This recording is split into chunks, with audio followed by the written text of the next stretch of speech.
வணக்கம் நண்பர்களே. Social bytes Tamil சேனலுக்கு உங்களை அன்போடு வரவேற்கிறேன்.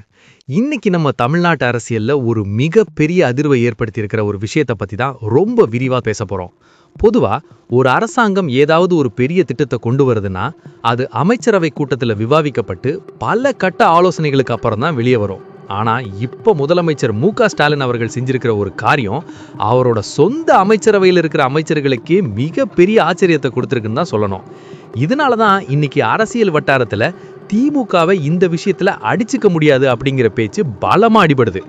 இந்த வீடியோவோட சாராம்சம் என்னன்னு பாத்தீங்கன்னா, ஒரு மிக சரியான மாஸ்டர் ஸ்ட்ரோக் அரசியல் நகர்வை முதலமைச்சர் கையில் எடுத்திருக்காரு.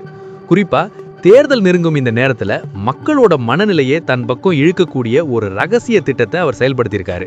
இது வெறும் பேச்சுவார்த்தையோட நிக்காம நிர்வாக ரீதியா ரொம்ப கச்சிதமா பிளான் பண்ணப்பட்டிருக்கு. வழக்கமா 60 முதல் 65% வாக்கு வங்கியை குறி வச்சு சில திட்டங்கள் இருக்கும். ஆனா இது ஒட்டுமொத்த களத்தையே மாத்தக்கூடிய அளவுக்கு ஒரு அதிரடியான முடிவு. விமர்சகர்கள் தரப்புல இருந்து ஒரு முக்கியமான குற்றச்சாட்டு முன்வைக்கப்படுது.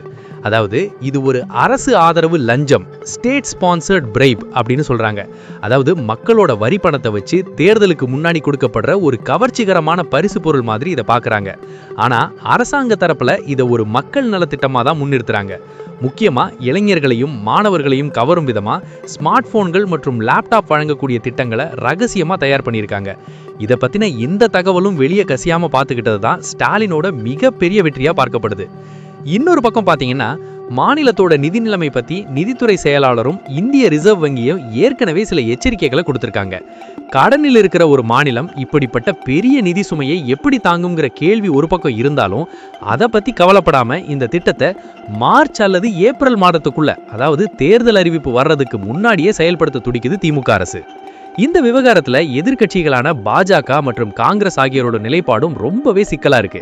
ஏன்னா இது போன்ற திட்டங்களை எதிர்த்தா மக்களோட அதிருப்திக்கு ஆளாக நேரிடும். அதே சமயம் இதை அப்படியே விட்டா அது திமுகவுக்கு ஒரு மிகப்பெரிய தேர்தல் வெற்றியை தேடி கொடுக்கும்னு அவங்க பயப்படுறாங்க. ஜூன் மாத பட்ஜெட்டுக்கு முன்னாடியே இந்த அதிரடி மாற்றங்களை செஞ்சு ஒரு லெவல் பிளேயிங் ஃபீல்ட் இல்லாம பண்ணிட்டாங்க அப்படிங்கிற ஒரு வருத்தம் மற்ற கட்சிகளிடையே இருக்கு.